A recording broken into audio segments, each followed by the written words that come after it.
vity ny fividianana solombavam-bahoaka ary miandry isika pitonina izay vokatra ho avoaka ny HCC eo. Miandra pitonina zay foana no voizina ao anatin'ny tambazotra an-tserasera sy ny gazety televisionna sy ny sisa. Nampiseho ny vahoaka ny distrika n'Andilamena fa tsy afaka ny andram-pitonina fa tsy maintsy misintona laklosy ho fanerana ny HCC amin'ny fomba fitsarana sy ny famoahana didim-pitsarana. Misintona laklosy ny vahoaka n'Andilamena mba hijereny HCC ankaiky ny fitoriana izay napetraka izy ireo manoloana ny alabato sy fandikan-dalàna nandritra ny fifidianana sombavambahoaka tamin'ny 7 Mey 2024 lasa teo. Nanambary izy ireo fa tsy manaiky ny voka-pifidianana navoaka ny seni tamin'ny 12 Jona 2024 lasa teo satria zao betsaka loatra ny alabato fa nitsakitsahana ny lalàna amin'ny fifidianana.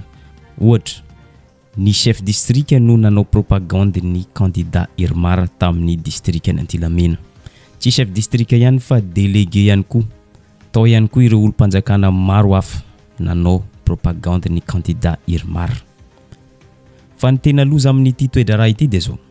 Tsy vitany hoe manao propagande ny olo-mpanjakana toy ny chef district, délégué sy ny sisa fa mbola manery ny vahoaka hifidy candidat ny Irmar izy ireo.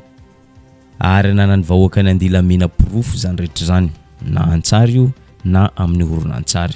Araka izany tsy eken'izy ireo ny voka-pifidianana vonjy maika izay navoaka ny seni tamin'ny 12 Jona lasa teo. Zahay tsy maneky tsy makasitraka ny fifidianana feno osoko feno ramatahora ka zavatra angatanay aminareo ambaratonga mpitondrana zay mikirakira sy mikarakara fifidianana manomboka aty amin'ny fokotany ka hatrany amin'ny HCC dia mba anasazy araky ny zay tandrify azy ireo mpanao osoko sy manao ramatahora indrindra fa zay laranina na mafy dia mafy mampiasa fitaovam-panjakana indrindra fa ny piasa mpanjakana. Fanampin'izay zavatra iray ihany no angatan'ny mponina monina amin'ity district n'Andilamena ity avy amin'ny HCC dia ny na esorina andarana ny candidat Irmar Rakotoary Manana Patrice na hosokajiana ho tsy manankery ireny vato rehetra izay azony. Ary zany rehetra zany dia sazy mifanaraka tsara amin'ny voalazany lalam-panorenana ho izy ireo. Araka izany dia misintona laklosy fanerana mba hitsara ampamarinana sy ampahitsiana. Fanirinay no io candidat numéro 2 io nampiasa olo-mpanjakana zay tsy tokony atany voararany lalàna zany dia ho zay hoe raha azo atao dia ny fanirinay vahoaka n'Andilamena dia analana azy andaharana raha azo atao na anafona ny vato azony candidat numéro 2 io. Ankoatr'izay nanao fanambarana sy conférence de presse ireo avy amin'ny vovonana firaisan-kina. Ho antsika zay mpanaraka toedra aram-pirenena dia mahatsikaritra fa tsy indray mandeha, tsy indroa, tsy intelo fa imbedebe ny vovonana firaisan-kina no nanao fanambarana. Tamin'ity indray mitoraka ity mbola nanao fanambarana indray izy ireo ho fisintomana laklosy ho an'ny HCC izay ao anatin'ny tanteraka ny mikarakara ny voka-pifidianana ofisialy ankehitriny. Tsy karitra fa somary mita mitongilana any amin'ny fitondrana ny HCC raha toka tokony ho neutre ity androm-panjakana ity. Saika nandray ny anjara-pitenenana daholo ireto olona avy ao amin'ny vovonana firaisan-kina reto raha niresaka tamin'ny mpanao gazety izy ireo. Tao anatin'izany Fidèle Razarapiera niresaka manokana ny fangalaram-bato sy osika tany Ambatondrazaka. Tao anatin'izany koa Maître Hanitra niresaka amin'ny ankapobeny ny voka-pifidianana sy ny alatra osika manerana ny Madagasikara. Nandray fitenenana ihany koa ny candidat avy ao amin'ny district ny Faratsio, Ramilson Menjanahary sy ny sisa sy ny sisa. Tsy mitsahatra misintona laklosy fanerana ho an'ny HCC ny vovonana firaisan-kina na dia fahita matetika loatra ny manao fanambarana sy conférence de presse izy ireo. Eto dia mbola mampatsiahy mampitodika ny HCC mba hijeran-kaiky ireny fandikan-dalàna maro sy ireo osika alabato nandritra ny fifidianana sombavambahoaka lasa teo. Mazava ny voalazany lalam-panorenana fa tsy azon'ny filoham-panjakana atao ny manao propagande na fampelezan-kevitra mandritra ny fifidianana fa avoazana sazy izany ary mety afara amin'ny fampitsarana azy amin'ny asany. Mbola tsy reraka amin'ny fanerana ny ACC amin'ny fandraisana andraikitra manoloana ny fandikan-dalàna sy fanitsakitsahana lalam-pandroenana nataon'ny filohan'ny Repoblika ny vovonana firaisan-kina. Mangataka ny fampiarana ny lalàna araky ny voalazany lalam-pandroenana ny vovonana firaisan-kina rehetra. Mazava ny voalazany lalàna. Ny tompony andraiky mpanjakana dia tsy tokony handray anjara amin'ny fampielezan-kely. Indrindra fa chef de l'État, chef d'institution, manao discours fampielezan-kevitra. Zay zavatra zay mazava be ny voalazany lalàna mikasika ny fifidianana. Inona misazony zany? Lalàna dia milaza tsara ary manazava tsara miandry ny fandraisana andraikitra ny ACC-tsika. Fanampin'izay ndao verina jerena akaiky ireo tsy fanaran-dalàna maro izay niseho nandritra ny fifidianana sombam-bahoaka lasa teo ho lakolosy fanerana ho an'ny ACC hitsara mpamarinana hitsara araky ny voasoratra ao anatin'ny lalam-pandroenana. Izany hoe izay tratra nanao fandikan-dalàna nandritra ny fifidianana iny dia tsy tokony asiana indrafo fa tokony ho faizina kapohina araky ny voalazany lalam-pandroenana. Ny sazy azo ampiarana dia zao na ho foanana ny vaton'ny candidat izay tratra nanao tsy mety nanao ny zavatra tsy ampamarinana na esorina andarana tsy ho candidat intsony sy ny sisa sy ny sisa. Fogny nataon'ny président ACC nanao fagnambarana izy fa tena nanao ny mety aragna chasse dia zay mbola tazominay amin'izay zavatra tenin'izay izy. Izy koa ny matetika ry zareo amin'ny intérieur ny chef de district sy ny adjoint chef de district dia préfet iregny ny tena manimba ny ty élection ty. Izy ny tena manimba mibaiko an'io dia mibaiko ny fokotany mibaiko bureau de vote. Zay zany ny tena manimba nyty élection ty. Ary zay mba niresana hita amindreo zay mba maka disposition anareo amizanareo fa magnapotiky ny élection lasa ny senianana ny responsable amin'le zavatra misy. Mafana dia mafana ny toedra raha any vondrozy. Tezitra ny vahoaka satria tsy manaiky ny voka-pifidianana zay navoaka ny seni izay mampandany any candidat nirmara zay tsy nofidian'izy ireo akory. Ny voka-pifidianana tao antoerana dia mazava fa lany ny candidat zay nofidian'izy ireo dia tsy iza zany fa candidat indépendant Randrenasolo Volatina Pauline. Ny zavanisy dia zao 4000 mahery kely ny elanelan'ny vatony ity candidat indépendant ity sy ny candidat irmara. Ny zavatra nitranga nefa novain'ireo tompona ndraiky mpifidianana tao antoerana ny voka-pifidianana tao no terena 20 manta nampiakarina ny tany isan'ny candidat Vovolomboasary dia tsy iza zany fa Bototefy Hermanantso Odilon. Rehefa vita izay mission zay dia nentin'izy ireo ankiriny niakatra renivohitry ny Tananarivo ny voka-pifidianana. Tsy navela akory ny mponina nanao fampitahana fa nentina nitsoka ohatran'ireny mpangalatra ireny izy ireo tamin'ny andro alina.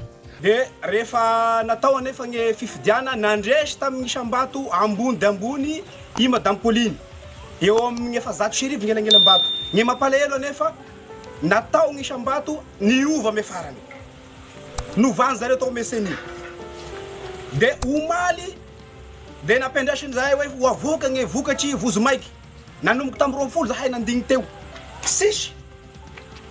Dia avy eo amin'izay tapitapiky teo handeha ireo zay regny ny vato rehetrarehetra erana district efa ampidirindreo agnaty tombily. Dia sy nagnety vahoaka teo savorovory teo avoao ny vokatry avoao ny vokatry kay raha mampalahindreo hamoaka ny vokatry io vokatry efa novany zareo la voka-pifidiana tato agnaty district. Natao mitariky ny candidat numéro 4 zay candidat ny Irmara ka malahelo zahay vahoaka ato agnaty district ny Vondrozo ary maneho gn'alahelonay ahay ary tsy hagnekatra ame farany ny fagnisaky zany azonay malagasy mitovy amin'ny malagasy rehetrarehetra zahay to Vondrozo. Mbola tsy fahatomombanana ny fifidianana sombam-bahoaka ihany no resantsika eto. Ity sary hitantsika ity dia tao mora feno be. Araka ny hitantsika eo amin'ny vidéo ity dia tratram-bodiomby ny chef district ny mora feno be nanao propagande ny candidat Volomboasary. Araka ny hitantsika eo amin'ny sary io dia tratra teo ny moto ny mpanjakana ny afisy ny candidat zay toanany sy ny sisa fa izy kosa dia nitsoka rehefa nahita caméra satria fantany fa tsy ara-dalàna ny zavatra ataony. Fantany ihany koa fa mety ampiala azy eo amin'ny toerana izany rehetra zany dia naleo no miaro teny.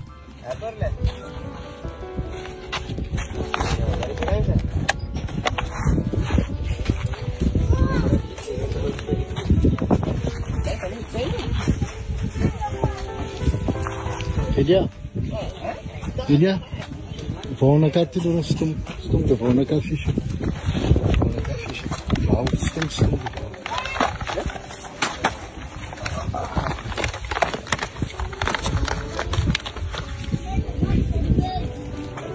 Itiny zavatra ataon'ny district aty Morafenbe dia manao ny propagande ny numéro 2. Iny chef district zany igny io hita io milefa izy zany mihetsika be le sara tonga dia tsy nasaky nivoaka iny le miakanjo fotsy andeha anatiny andry motor nanamafy ny candidat tao an-toerana voninahit tsy Mario fa ity chef district ity dia izy tenany mihitsy no mitety fokotany rehetra manao ny propagande. Ny tena loza dia zao tereny ny chef pokotany rahonany ireo tompon'andraikitra ao an-toerana, rahonany ihany koa ny vahoaka izay monina amin'ity toerana Morafenbe ity. Ho an'izay tsy manaraka ny teniny, tsy mifidy ny candidat izay tohanany, indrindra fa candidat mpanjakana dia ankasaroty ny taratasy ny fikarakarana dossier ao an-toerana. Fa ho an'ny chef pokotany kosa dia rahonana hoesorina amin'ny toerana na amoronana dossier ihany koa. Mampalahelo be ny zava-misy. Nakorotan'io chef district io ny fiarahamonina mihitsy ny tao Morafenbe satria mbola tsy nisy fifidianana tahaka izao ny tao. Ny antony dia izy mihitsy no mitety fokotany manao propagande ny candidat mpanjakana. Voatetiny daholo ny fokotany rehetra ao Morafenbe ary miaraka amin'ireo chef cantonnement sy ireo lehibe ao tanàna zany misy miaramila koa hoentiny ary mampiasa fitaovam-panjakana toy ireny fiaran'ny district ireny fa ny plaque rouge fotsiny moa ny tsoahany fa le autocollant mbola eo ihany, ny moto, ny hôpitaly. Dia izay zavatra izay dia tena mampalahelo satria voan'ny tsindry azo lena ny olona rehetra na ny président fokotany zany dia mahazo menace verbal io na message. Zany moa dia ananana proof daholo. Na ny fanaovany propagande dia ananana proof daholo zany audio. Na ireo fampitahorana an'ireo vahoaka eo an-tanàna amin'ny hoe sitomina ny akasarotina daholo ny zavatra rehetra zany vao tsy mifidy candidat mpanjakana toy ny hoe fanampin'izay araka ny hitantsika io sary io dia SMS ny chef district ao Morafenbe mandraona ny adjoint miara-miasa aminy amin'ny ity toerana Morafenbe ity no rahonany.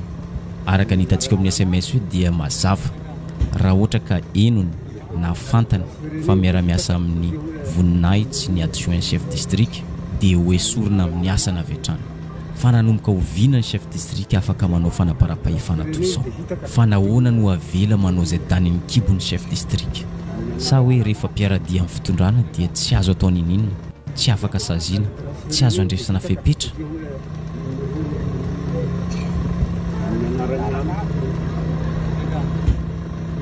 Ity hitantsika amin'ity video ity indray ny afera tao Sakalaly district News. Toy ny afera urne fandatsam-bato izay nofenon'ny chef pokotany. Zany hoe araka ny fantatra dia tamin'ny 5 sasany maraina dia efa feno sahady ny urne fandatsam-bato nefa mbola tsy nisy mpifidy tonga tamin'izany tamin'ny 5 sasany zany. Araka ny hitantsika io dia misy mpitandro filaminana mijery fa tsy manao ninina, tsy mandray action manoloana ity fifamaliana eo amin'ny chef pokotany sy ireo mponina izay miaro ny vatony vahoaka.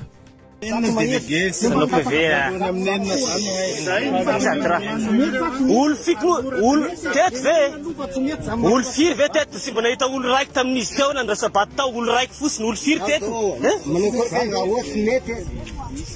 saina le vato ao vita io le vato ao dia faina tonga PV atonga am'izay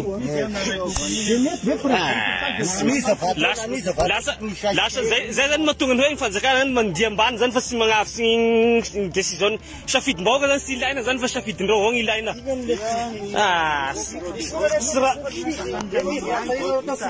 Io ny fidy teo natao ketiny zay olo io asy ny fidy igny izy boka agny igny igny teneny teo nifidy io teo i avy teo nytaniny sy nifidy eo teo i zao dafa proofa marana e zao tsisy aonkarakory ny tanany fa ngamo i lehilahy io nga vao zay nanao vao nitazona bureau de vote ao inona dika am'izay zany andana miasololany anao boko aiza olona mpidy mangalana koro fotsiny roa fa volombelo zay rehefa anao agnarana igny teneny teo nifidy igny teo avy teo sy nifidy koa i jereva ny tanany iny raha naray akory efa pre ity zany da zay nataoko an'izao lasa afa nindriana ambany zany ty da ambany avao fa ireo zany mitoe zao zay décision ny agnarana sy mesa rana sy fanjakana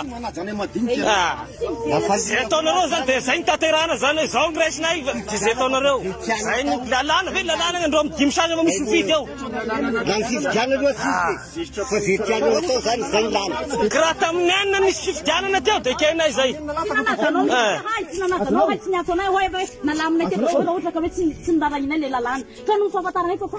sady amy dimy sasany zao sisy mbo sisy mpifidy ngamba sisan'izay agnaty lalana anareo agny